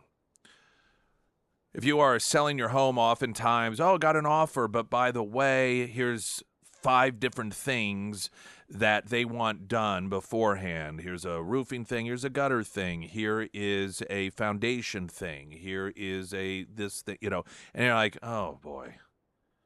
And in these industries that there are people that just look to take advantage of you, that will come in and charge a lot to do very little. Odds are, at least with some of these different requirements, you're not going to be familiar with the industry. Guess who is? Emily Johnson, because she does this all the time. So she has the relationships. She knows over time. That's the benefit of her perspective, seeing this over and over and over again. Who's trustworthy? Who does a great job? Who is the cheapest but also does the cheapest work? Who does really quality work at a reasonable price? That way you can have her there for you to help you understand and just not get overwhelmed by these decisions. She's got that knowledge. So much more than just helping you buy or sell a home, but all of the things in between that can cause stress and be, very costly unnecessarily to you. Emily Johnson, House Theory Realty. Coming up Wednesday, we're going to be broadcasting live St. George's Donuts, the Battlefield National location. We are going to do this in order to get your help to supplement the cost of our Future Heroes Breakfast. We have incredible partners, of course, that are sponsors of the event. As the popularity grows, so do the number of people, so do the cost, and we don't want to put a cap on the number of veterans that get free breakfast when we do this. So St. George's Donuts on Battlefield National said, hey, we'll provide the donuts 100% so that every single donated dollar can go to supplement those breakfasts that you do with the veterans. That is going to be happening this Wednesday, the donuts. We'll do the show 6 to 9 a.m. Drive-through style. You don't have to get out of your car. We'll have the donuts there. We'll have people to take payment, including the Warrior's Journey, taking electronic payments. And if you can't make it, we will on air be talking about a way that you can make a donation anyhow. That is coming up Wednesday. St. George's Donuts, huge thank you to them, Battlefield National, for making that donation so that we can raise donations to pay for Heroes Breakfast, of which there is one Friday at Scramblers. If you need any details about any of this stuff, you can go to ksgf.com in order to get it. Donald Trump continues to make history, and he's doing it in terms of popularity. I thought this was some pretty interesting information. This is a look at Trump's popularity going into his second term and the disbelief from the CNN host at these numbers. Like what we're seeing, at least compared to where Donald Trump started 8 years ago, right? All right, this is Donald Trump's net approval rating. This is Reuters Ipsos. It's among adults. It was taken the first few days of this administration. Look here. Back in January 2017, Donald Trump became the first president in history to start his presidency with a net negative approval rating. Look at where we are now in January 2025. Considerably better at plus 6 points. That's up 9 points. To borrow a Donald Trump phrase, this is big league. This is a sign that the American people, at least initially, like what they're seeing. And so you see right here, more Americans approve of Donald Trump's job than disapprove. And that is very much unlike what we saw 8 years ago. So compare the rating now to the entire first term. Yeah. So it's not just that he's doing better than where he was doing 8 years ago. It's that he's doing better than he ever did during his entire first administration. So I again look. He never was over plus 3. He was never over plus 3. The highest rating his highest ever net approval rating was plus 3 in March of. Your choice of photo is quite. He likes amazing. What he's seeing. He's smirking at the American think media. He just doesn't like you. Maybe not. Although he should like these numbers and the way I'm presenting them. You look at January 2025. Look at that again. You get plus 6. So Donald Trump isn't just in a better position than he was 8 years ago at this point. He's in a better position than he was at any point during his entire first term. Things have very much turned around. This is a very different Donald Trump. He's leading a very different administration, the way he's attacking things. And the American public is very much more in line with him than they were at any point during his entire first term. I would say, correction, this is not a very different Donald Trump. This is a very different Donald Trump as being viewed by voters in this. In the way he's going about things with Susan Wiles leading things, I think he is, going at things in a much less disorganized fashion, much more organized. Take me back in history. Take you back in history. So it was so interesting to me that Donald Trump's first net approval rating of his second term is higher than his entire first term. And I was interested, has that ever happened? Has the second term net approval rating in the first month, have you ever had a higher rating than any net approval rating during the entire first term? Donald Trump is the only... I'm believing this. This is 100% true. I went back. I love spreadsheets. Donald Trump's is the first guy ever whose net approval rating in the first month of his second term is higher than any rating that he had as an entire first term, Kate Baldwin. This is true. I don't make stuff up. The numbers are the numbers. I have a hard time believing that. Now, the Trump second term, of course, is somewhat of an anomaly in that he is, other than Grover Cleveland, the only president, I imagine the only president in terms of where polling has been done that has been reelected after the American people saw what not having him in office for a second term looked like. And they were given a pretty extreme example of it. We all were, in fact. I mean, we went from somebody that was very big pro-America to somebody whose family was being bankrolled from oligarchs of other countries. And we all saw what happened. And so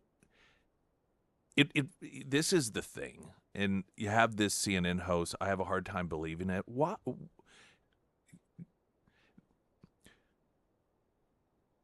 The people who are reporting on the news oftentimes reveal that they know less about what's going on than the rest of us do.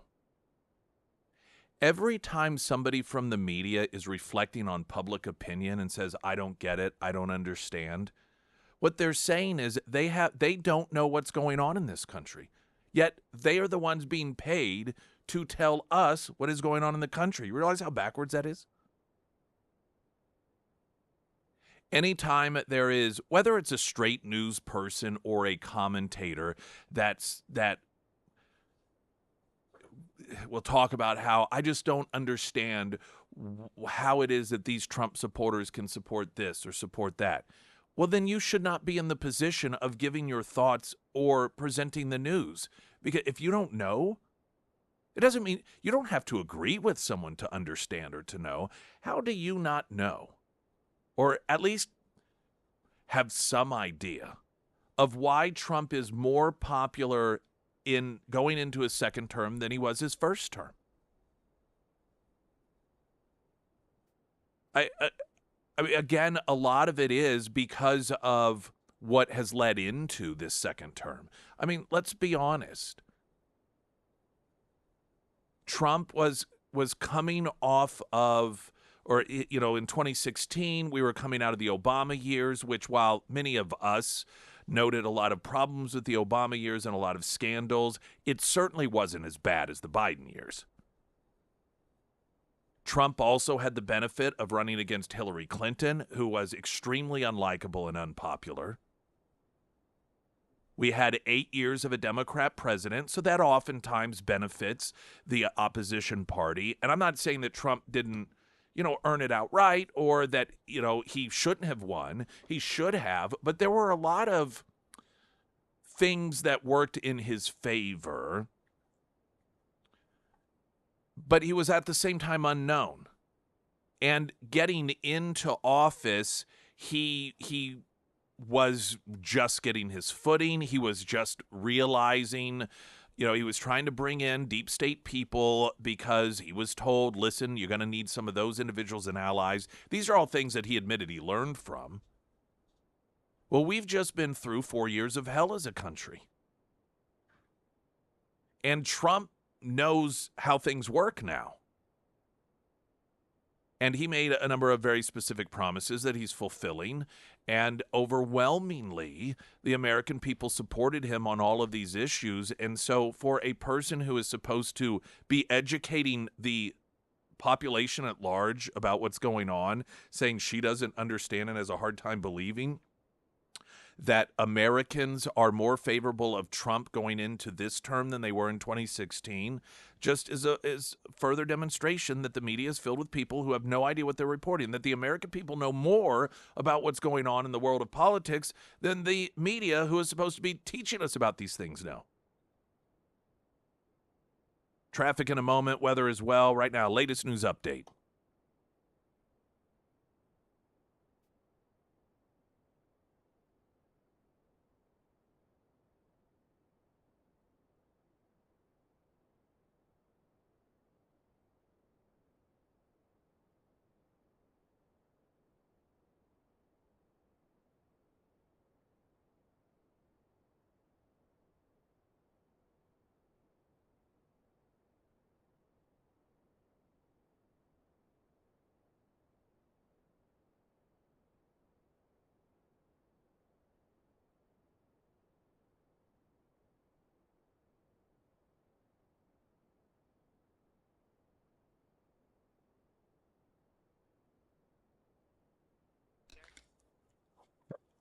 And the first alert forecast from Color 10 Fox 49 meteorologist Tom Schmidt, sponsored by Wolfpack Cleaners, your residential and commercial cleaning professionals. Today we'll see sunny skies throughout the day with a high near 48. Tonight clear with a low around 29. For your Tuesday, sunny skies with a high near 57. And on Wednesday, mostly sunny with a high near 57.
Stephen A. Smith, he is a left-wing commentator. He's on ESPN, so I'm not a real big sports person. I certainly have never watched ESPN, so I don't really necessarily understand this evolution of some of these people. Listen, I know because of just reading articles that a lot of the sports networks have been infected with liberalism, but how politics got so ingrained, I don't know. But nonetheless, he's a left-winger, but he is one that, in fact, recently talked about how he was embarrassed he voted for Kamala. He was embarrassed that the Democrat Party just essentially overthrew the election of Democrats or by Democrats of Joe Biden and said, here's who you, and then you're going to support Kamala Harris. And then they all marched right along like good little soldiers. Okay. And this was really embarrassing to him looking in retrospect. He also further articulated his thoughts on why it is that Donald Trump, this is on with Bill Maher, real time on HBO over the weekend, why it is that Trump is resonating with people. Here's the deal. The man was impeached twice. He was convicted on 34 felony counts. And the American people still said, he's closer to normal than what we see. Exactly. Left. That's what they're saying. He's closer to normal. Why? Because something that pertains, when you talk about the transgender community, for example, and you're talking about the issues that pertain to less than 1% of the population, the Democratic Party came across as if that was a priority more so than the other issues. And so he comes into office. Now you're talking about childbirth, citizenship, and what have you. He knows that's not going to pass the mustard, but he knows that he made that promise. So when he shows up week 1 on Capitol Hill, and he says, this is what we're going to do through an executive order, even though it's going to be shot down through the courts and what have you, he's saying, I kept my promise. A lot of other things that he's going to point to that he's going to try to do. I kept my promise. Then you turn around and you look at the left and you say, what promises did you keep? Now, you might know the answer to that. I'm certainly not questioning your knowledge about that at all. What I'm saying is what resonated with the voter. What voter out there can look at the Democratic Party at this moment in time and say, there's a voice for us, somebody that speaks for us, that goes up on Capitol Hill and fights the fights that we want them fighting on our behalf. They didn't do that. And that's why their behinds are home, and that man is back into the White House. And they want to sit up there and talk. You look at the networks right now, they're talking about, look at it, this is the latest, look at him. Here he goes again. Well, you know what here he goes again means? He's doing what he said he was going to do. He promised you he was going to do these things, and he walked into office week 1, and that's exactly what he's doing. And he's saying, y'all do something about it. And when you try to do something about it, he's going to say, look at them now. Now they're concerned about these issues. Were they talking about that during the campaign? Hell no. That's really it. It is amazing how simply doing what you said you were going to do resonates with people who voted for you for those reasons. Earlier in the program, playing audio of conversations at these morning shows. They're interviewing people from the administration. You got the border czar and Martha Raddatz of ABC. I mean, it's Trump. Is this what we're going to see? I mean, he promised that we would have deportations, but is he really going to do it? It's this concept of somebody running and saying, here's a list of things I'll do if you hire me, and then doing them. And, Stephen A. Smith, he's right on some points here, and the large one being is that, he's doing what he said he was going to do. And he was doing things that he was listening to the American people say they wanted done. The left has themselves in such a fix of Trump derangement syndrome. They believe that Donald Trump just will create some issue like border security, and that because Trump supporters are cult followers, all of a sudden they want border security. What they don't get is that on so many of these issues, Trump takes the position he takes because he is responding to what he recognizes the American people want. And they will just refuse to allow themselves to recognize that because, see, that would be somehow a compliment to Donald Trump. Oh, what? He's actually listening. He's not the one stirring all this up. He's just listening and responding to people. They can't bring themselves to admit that. So instead, they run around and they continue to do the same thing over and over again. And it is somewhat humorous. I watch, and I'm not even talking about commentators, but just people I know on social media that keep posting, reposting YouTube videos of people outraged that Donald Trump is deporting illegals, that Donald Trump is doing this and that. And I'm like, I know in their minds they think that they are somehow getting the word out there, that they somehow are making sure people know that these things are happening. And to Stephen A. Smith's point is, all the majority of American people are hearing is he's fulfilling his promises. Good. They just don't get that. They don't get that while they may be outraged, this is what people voted for. This is it. And for a political party that talks so much about democracy, democracy, democracy, they sure don't seem very pleased with it when it doesn't go their way.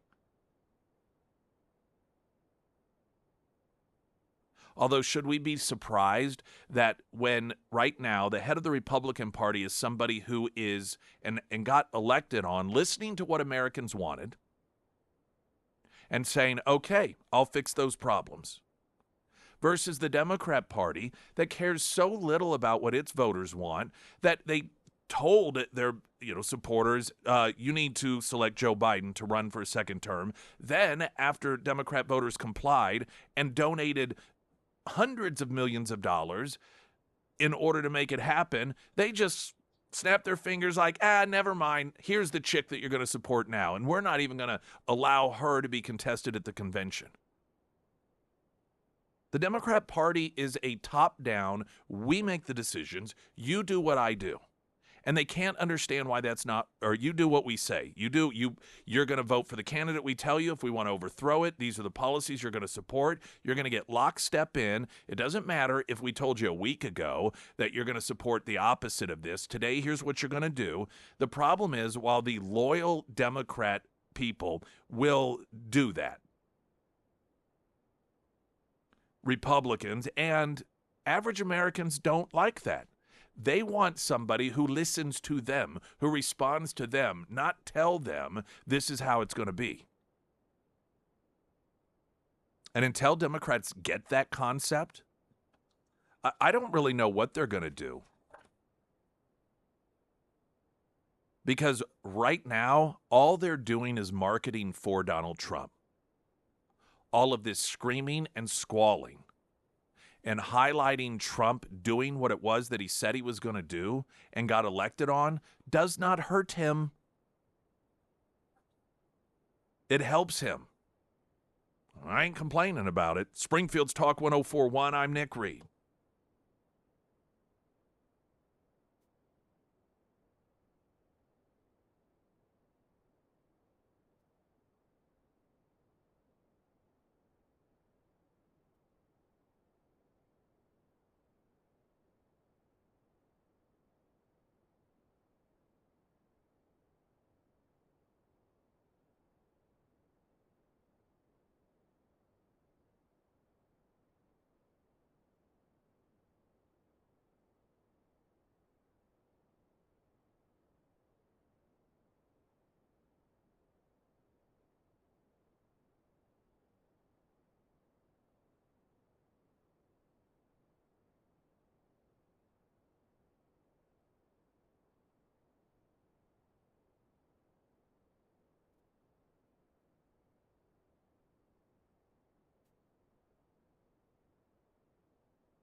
Before traffic, I want to play some other audio. And again, there are Democrats who are starting to get it.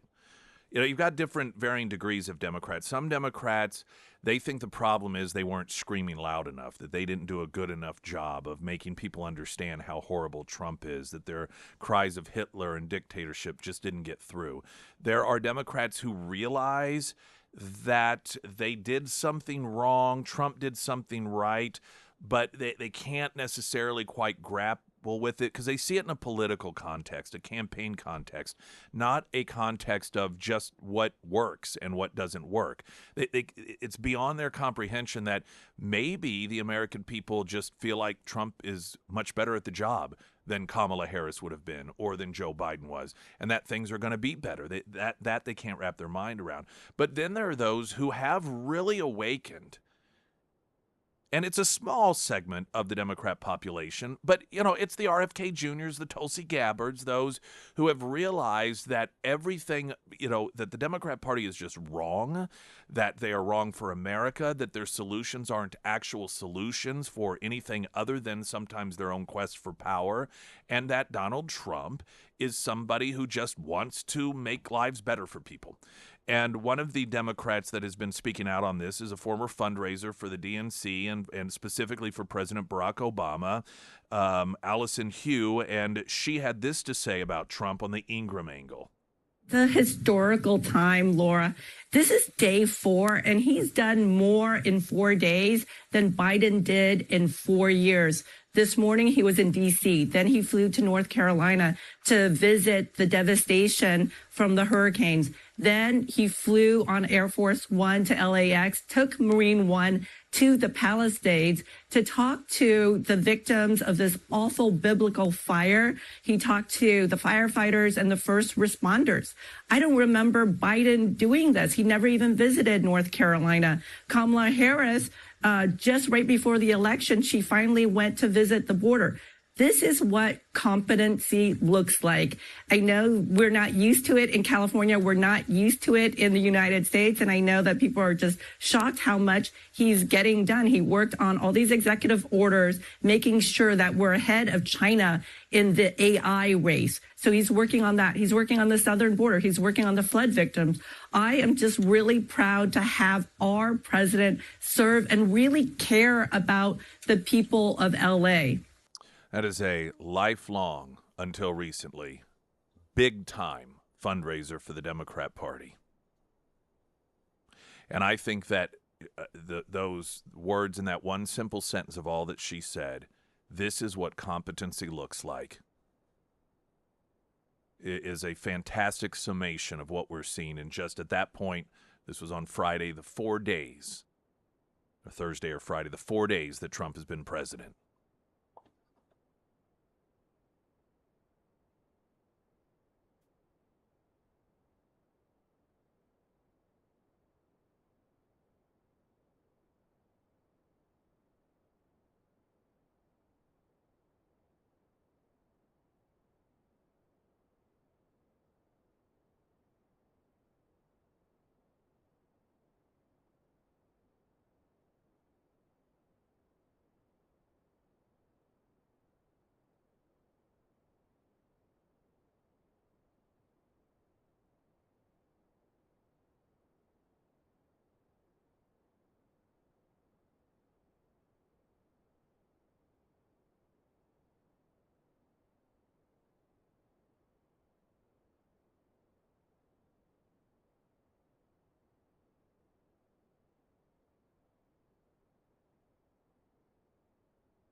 Springfield's Talk 104.1, your first alert forecast from Colorton, Fox 49 meteorologist Tom Schmidt, sponsored by St. Clair the Ozarks Home Improvements. Today we'll see sunny skies throughout the day with a high near 48. Tonight clear with a low around 29. For your Tuesday, sunny skies with a high near 57. And on Wednesday, mostly sunny with a high near 57. Trump went to North Carolina, then he went to Los Angeles. North Carolina to talk with some of the victims of the hurricane aftermath there. This was, months of September, I believe, is when this occurred. There's one woman who was told, it is amazing how mismanaged FEMA has been. And I've heard this gal, I think she was on Hannity's show, maybe I heard a clip from her speaking, because Trump has the presidential podium there, and he's done speaking, and he has some of these people come up and tell everyone, here's what's going on. In one of the stories she told is that there, I guess her home, there's this little bridge. I don't think it's a massive bridge, but it's one of those bridges that you see that are to a person's, up their driveway into their home. And so, it's infrastructure. It's not decorative or anything. So you're talking about something quite pricey. Well, what she had been dealing with is, FEMA's like, oh yeah, we'll come rebuild your home, but you have to rebuild the bridge. We won't do that. And she's like, well, she doesn't have any money. They said, well, you just figure it out and send us the receipts and we'll reimburse you. I mean, it's like the most insane crap that these people are having to deal with. Trump goes to Los Angeles, and he's sitting there, and let me tell you, I think there's a misunderstanding of Trump. Maybe an understatement. Trump is there, Karen Bass is there, you got, FEMA there, you have these different people there, and Trump is calling them out for their failures. And it was noted to the glee of a lot of people. During the inauguration, he was calling out the Biden administration while they had to sit there and take it. And I think a lot of people view Trump as doing that just to stick it to him. And I'm not saying that there may not be some degree of that. But Trump is ultimately a business person. And successful business people or successful leaders are able to sit in a room with people who have responsibilities and say, listen, this is not going well. You're not doing a good job. You need to find a better job. And they don't let their feelings get there. They don't worry about the feelings of the people. In other words, they're adults. And if somebody's not doing a job, now there's no point in getting overtly angry and screaming and yelling, but being straightforward about where the failures are. And this is what Trump does. Trump is very clinical when it comes to these things. It's why he's been successful. He doesn't worry about, well, I don't want to hurt their feelings. I don't want to trigger anyone.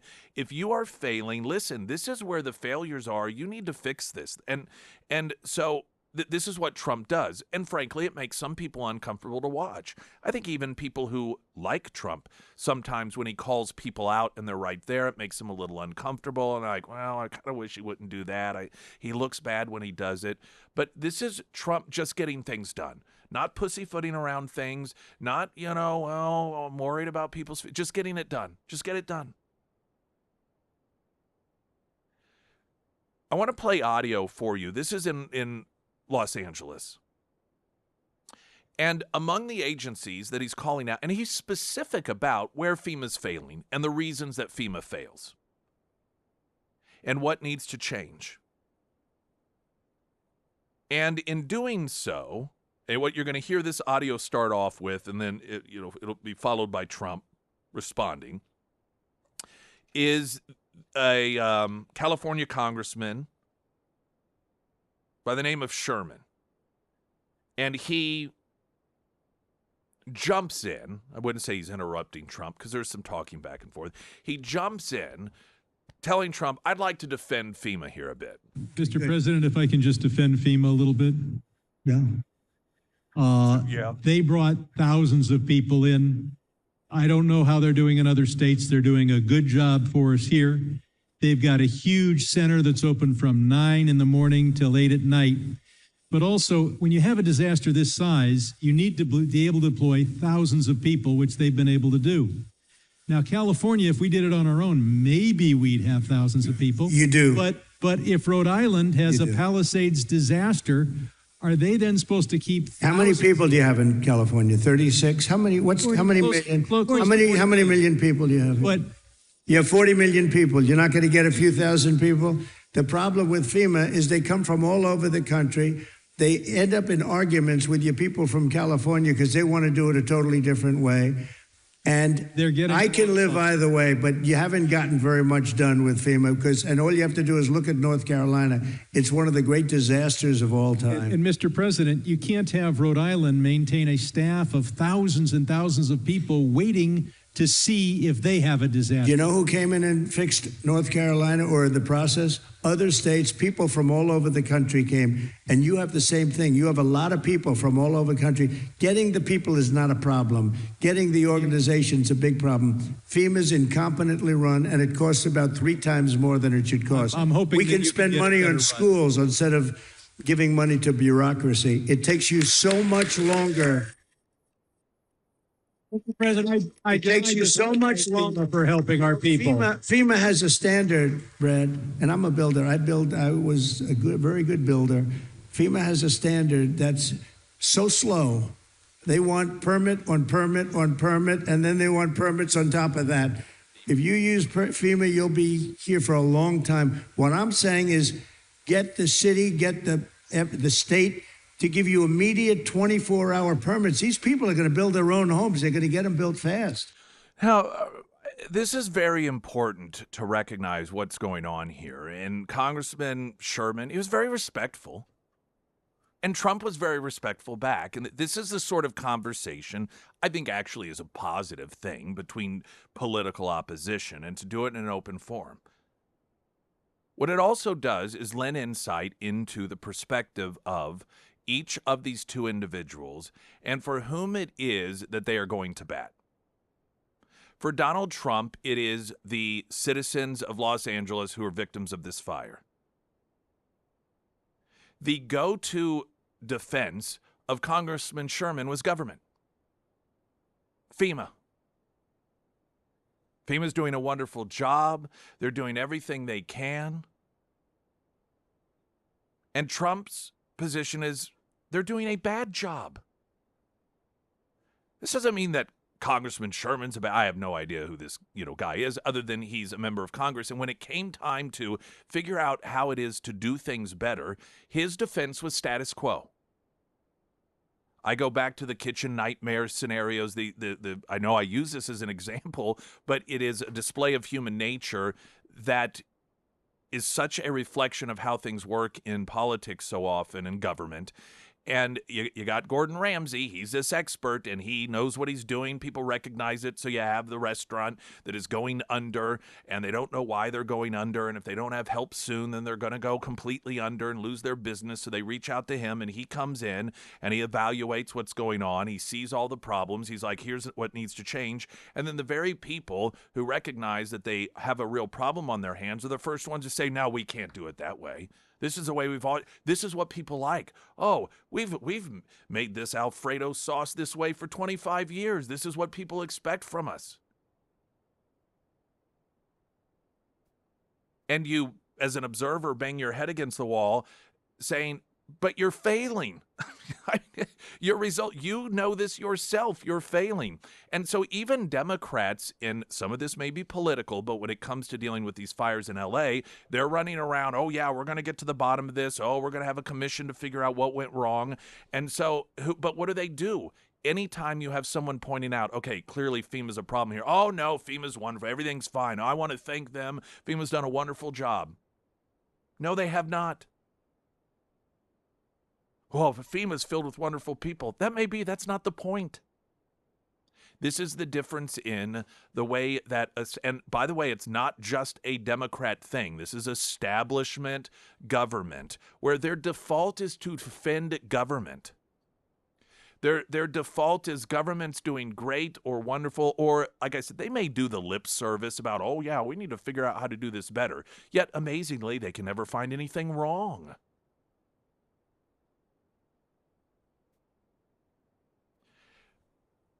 Trump was also, this isn't a numbers issue. Sherman's talking about, the thousands of people. We have all these people, it's never about results. Congressman Sherman, well, we had thousands of people here, said.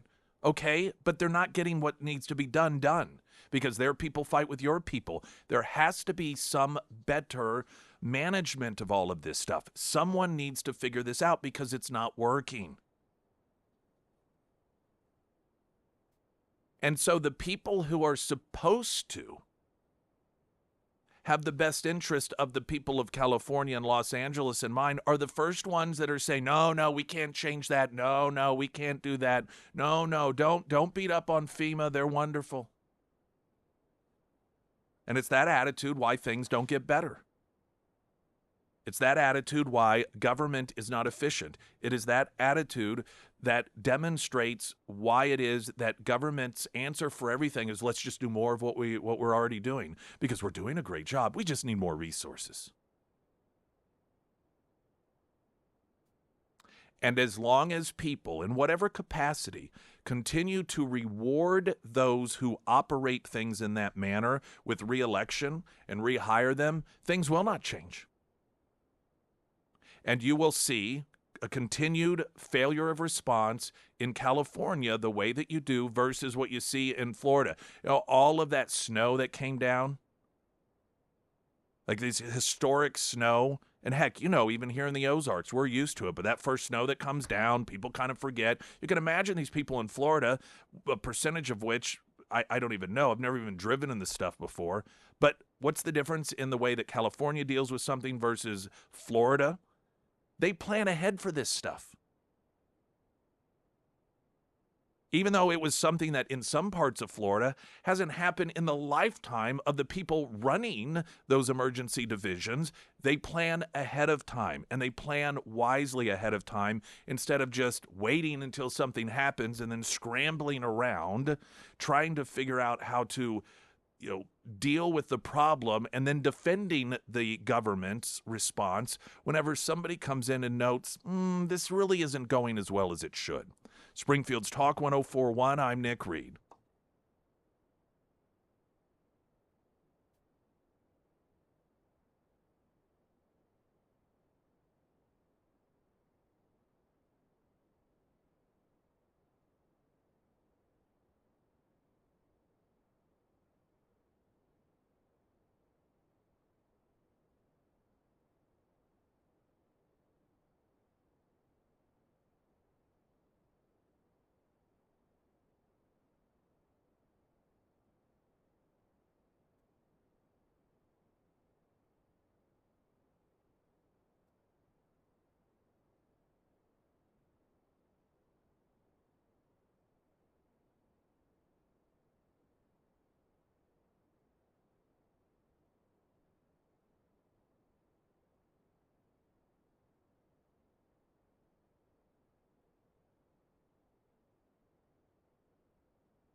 All right, we're winning at the border. We didn't take long for us to win when it came to Colombia refusing to take their criminals back.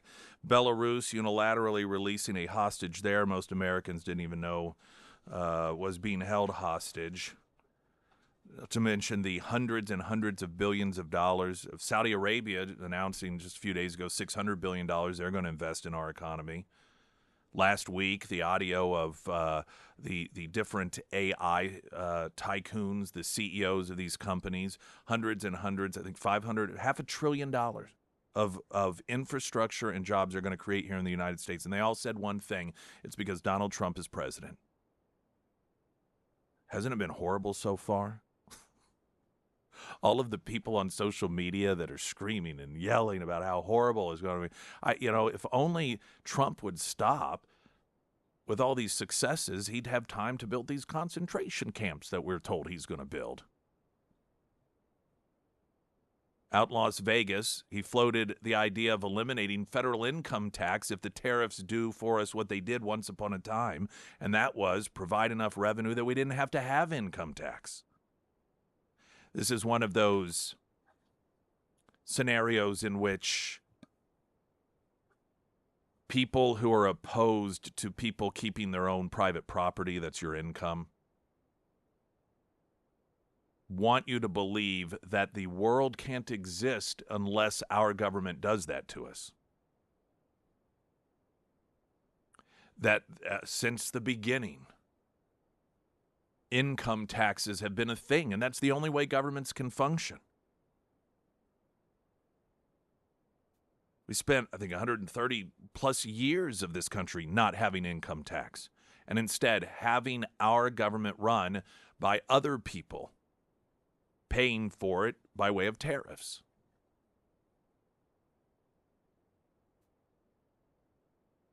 But this idea is just inconceivable because people alive today have not existed in that world. When I think about income tax, I think about this NPR story that I heard a few years ago about how it was to try and make Cuba look a little less communist and a little more friendly to its people. And it was about baseball stars and how Cuba was really trying to allow for people in Cuba who may be good at baseball to have incentive not to flee Cuba to come to the United States to play baseball by showing that, hey, you can stay here in Cuba and play. And the story was about the league, and it highlighted one player in particular. But the tagline at the end of the story, this was NPR, was well, some things never change, or old habits die hard. And they pointed out that regardless of the fact that baseball players in Cuba are, allowed to make this money and that money, the Cuban government requires them to turn some of their pay over to them. And without even recognizing what they were describing as income tax.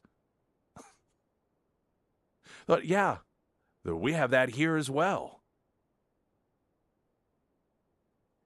And while he was in Vegas, he talked with supporters about the fact that he is, another promise he is working to fulfill, working with Congress to get that bill passed so that there will be no tax on tips, something that Kamala Harris tried to copy, though apparently it didn't fly well enough with her anyhow.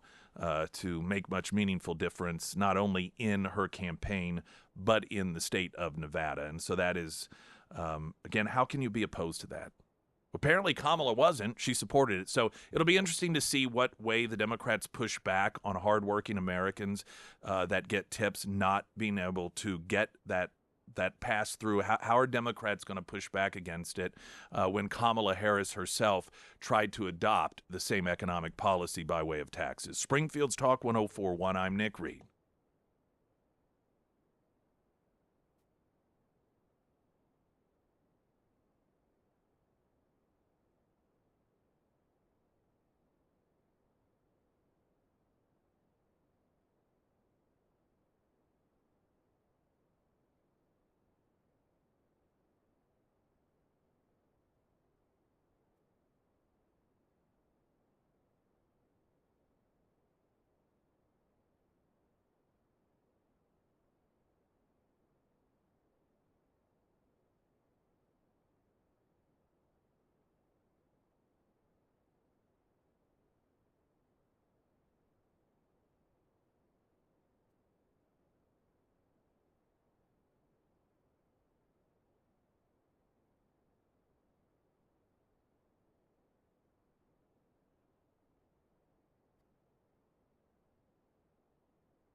Kansas Territory Brewing, Bradford Light, Golden Elixir, a tribute to the industrious spirit that defines the heartland, crafted with precision care, crisp, refreshing taste, satisfying without overwhelming, and Pineapple Life Coach, something a little more flair, if you will. ABV of 4%, infused with the exotic essence of ripe pineapples, and these are offerings available at Macadoodles and Price Cutters. And if it's something that maybe you purchase your beer at a different location, or whatever your favorite location is, you can be sure to ask them to carry Kansas Territory Brewing as well. Jamie Raskin enlisting psychologists to help Democrats cope with Trump's win. I'm sorry. If you're an elected official and you cannot emotionally handle, without professional help, political opposition, I don't know that you are in an emotional state to make decisions that might require you to work and compromise with political opposition. We hear so much about reaching across the aisle and bipartisanship, yet Democrats need therapists to help them when bipartisanship may be necessary. During a retreat last week for Judiciary Democrats, Raskin, the new ranking member of the panel, hosted Jim Cohen, a University of Virginia professor of psychology, and Hal Movius, a consultant who specializes in negotiation influence, emotional regulation, and organizational development, to help guide them through the emotional trauma of not winning the presidential election. Thank goodness these people have a say in the future direction of our country. Glenn Beck's coming up next. Have a wonderful rest of your day. I'm Nick Reed.